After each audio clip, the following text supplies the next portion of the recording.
میں ڈاکٹر ذکیہ تسنیم جمال پور کالج جمال پور کافی لمبے وقت کے بعد آپ لوگوں سے مخاطب ہوں۔ جیسا کہ آپ لوگوں کو علم ہے کہ اس وبائی مرض کورونا وائرس کی وجہ سے ساری دنیا خصوصاً ہمارے ملک میں لمبا لاک ڈاؤن چل رہا ہے، جس کی وجہ سے ہماری زندگی کا ہر شعبہ پوری طرح سے متاثر ہے۔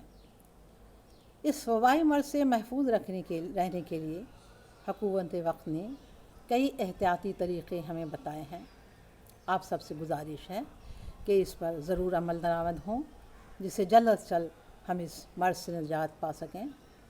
بہرحال آپ کا زیادہ نقصان نہ ہو، اس کے لیے ہماری یونیورسٹی نے یہ طے کیا کہ آن لائن ہی آپ لوگوں سے رابطہ قائم کیا جائے تاکہ آپ سب اس سے استفادہ کر سکیں۔ بہرحال میں اپنے اصل موضوع پر آتی ہوں۔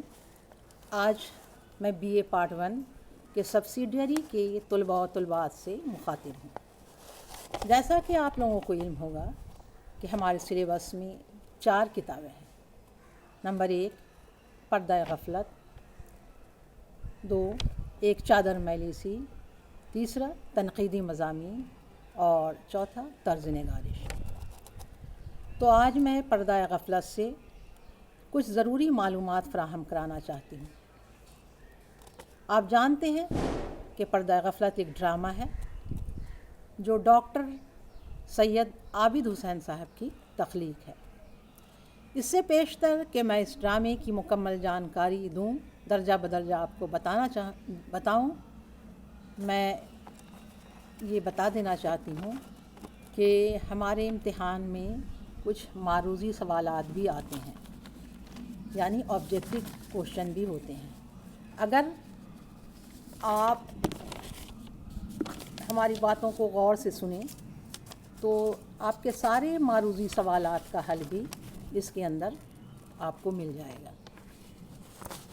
ہاں، تو پھر میں اپنے اصل موضوع پر آتی ہوں۔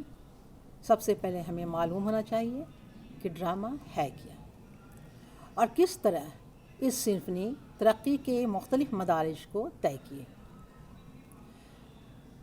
ادب کے مختلف صنف ہوتے ہیں، جیسے داستان، ناول، افسانہ، مثنوی، غزل، نظم۔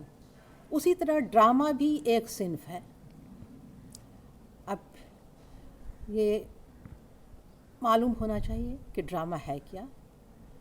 تو ڈرامہ نقالی ہے، یعنی زندگی کی نقل، رسم و رواج کی نقل اور سچائی کا عکس ہے۔ اس کی سب سے پہلی شرط اسٹیج ہے، یعنی جب تک یہ اسٹیج پر نہ کھیلا جائے، جب تک اسے اسٹیج پر پیش نہ کیا جائے، جب تک یہ اسٹیج پر اس کی ہو بہو تصویر کشی نہ کی جائے، تب تک یہ کامیاب ڈرامہ نہیں ہو سکتا ہے، یہ صرف ادب بن کر رہ جائے گا۔ دوسرے صنفوں کی طرح اس کے بھی کئی اجزائے ترکیبی ہوتے ہیں، مطلب اس کو ترتیب دینے کے لیے کئی مراحل سے گزرنا پڑتا ہے۔ تو پہلی شرط تو اس کی اسٹیج ہے، دوسری شرط کردار ہے، یعنی کیریکٹرز ہیں، اور پھر سب سے بڑی شرط جو ہے مکالمہ نگاری ہے، یعنی گفتگو ہے۔ کردار اسٹیج پر اپنے گفتگو یعنی مکالمہ کے ذریعہ زندہ انسان کی بول چال کا ایسا ہو بہو نقشہ پیش کرے کہ جس سے بالکل واضح ہو جائے، یعنی جس سے وہ جو بتانا چاہتا ہے، وہ جو پیش کرنا چاہتا ہے، اس کا ہو بہو نقشہ ہمارے سامنے آ جائے۔ یعنی کہنے کا مطلب یہ ہے کہ ڈرامہ زندگی کی ہو بہو تصویر کشی ہے، ہو بہو فوٹوگرافی ہے۔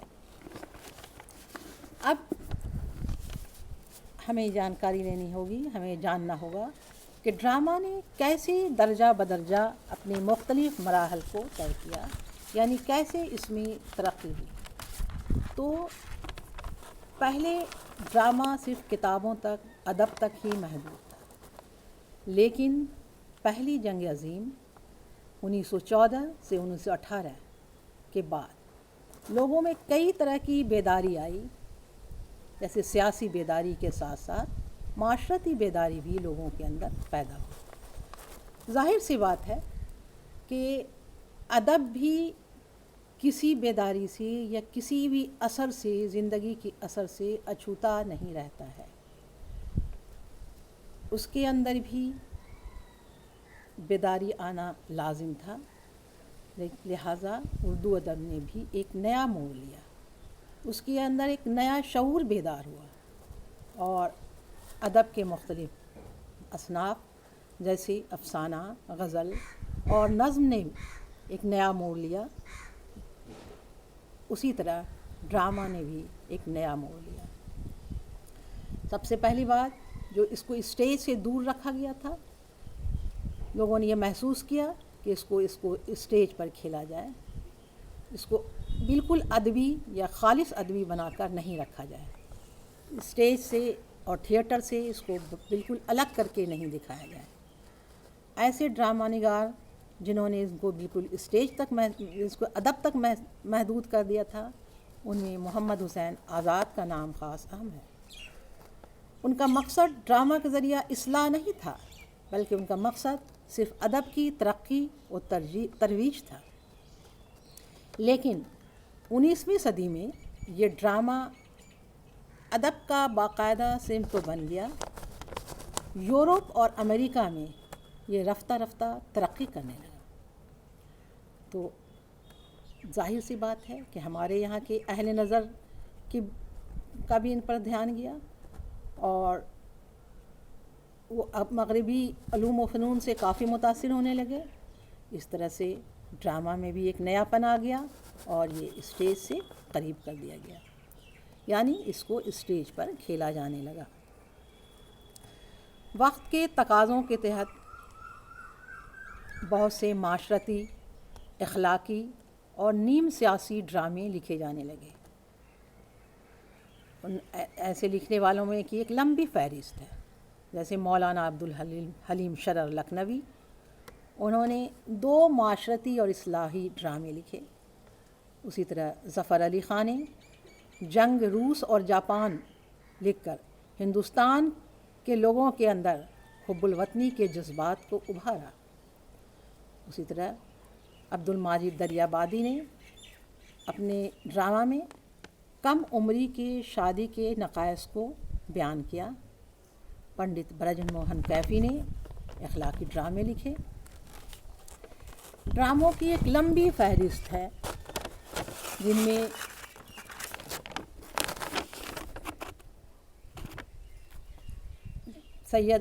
ڈاکٹر عابد حسین کا نام خاص اہم ہے، کافی اہم ہے۔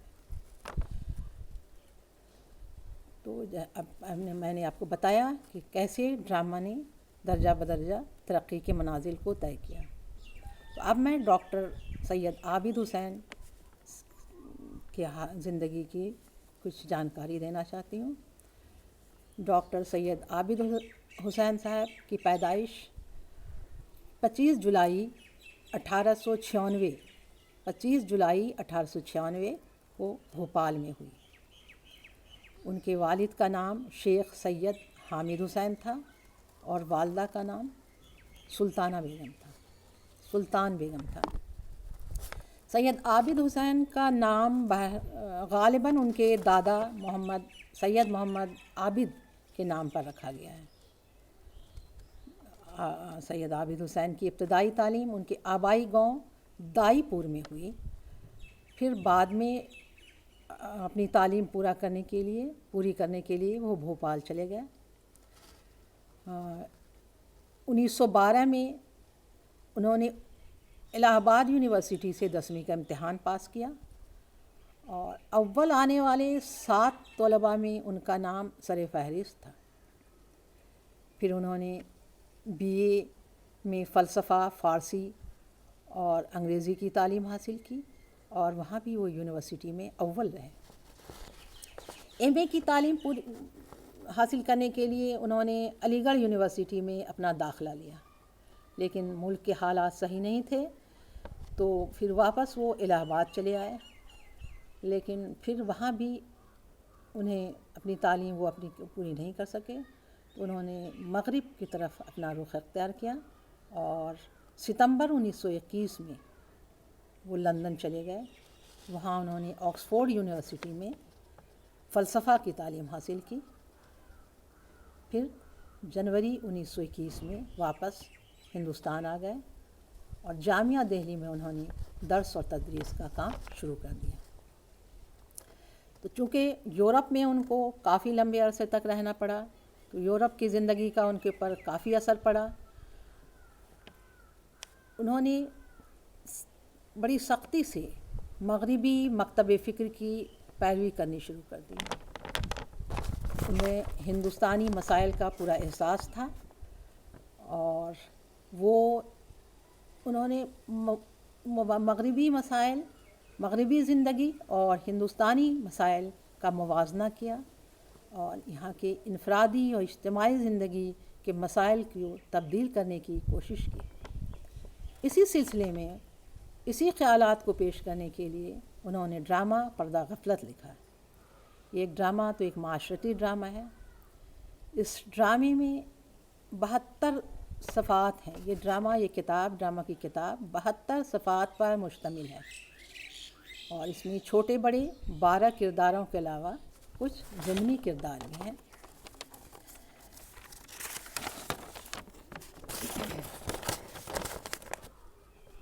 اس کے جو کردار ہیں اس میں میر الطاف حسین، رقیہ خاتون، صغیرہ بیگم، محمد محسن، منظور حسین، سیدہ، شیخ کرامت علی، محمد جواد، احمد حسین، گنگا سہائے، سیتارام، یہ سارے کردار ہیں. اس کے علاوہ کوئی ضمنی کردار یعنی چپراسی، خدمتگار اور خادمہ بھی ہیں. بہرحال اس معاشرتی ڈرامہ کے ذریعہ سید عابد حسین نے ہندوستان کے جاگیردارانہ اور زمیندارانہ نظام کے کو محسوس کر کے ان کے اندر کچھ تبدیلی لانی چاہیے ہے. میں باقی اس ڈرامے کے متعلق باقی جانکاری آپ کو اگلی کلاس میں دوں گی.